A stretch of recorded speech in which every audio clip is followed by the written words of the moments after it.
Ô Jaqueline, o que você tem pra falar dessa dor de barriga sua? O que foi?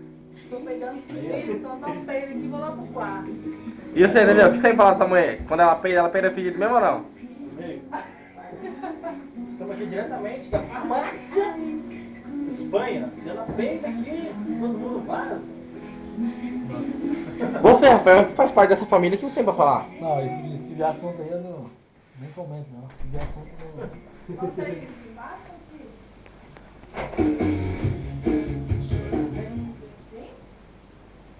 Eduardo, é o Eduardo. Pode ser. Oi. Deixa assim, bicho. Ah não, põe um axelzinho, um sertanejinho. Esse é massa, velho.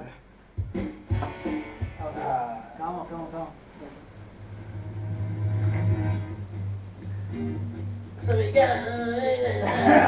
Para, velho.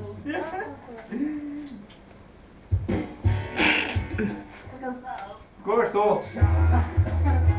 Vamos ver massa, pô.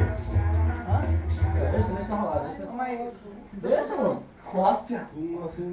Teteu, não se faz difícil, Teteu. Bagadeira. Não se faz difícil aqui perto de nós. Eu sei que amanhã sai da porta pra fora, ninguém vai estar olhando, você vai que nem doido pra lá, velho. Deixa eu ver. Isso aí é massa. Não, deixa eu ver assim.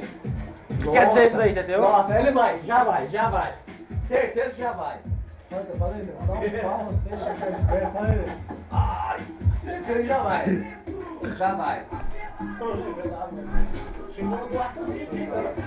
Agora passamos a palavra diretamente para Eduardo da Silva, diretamente.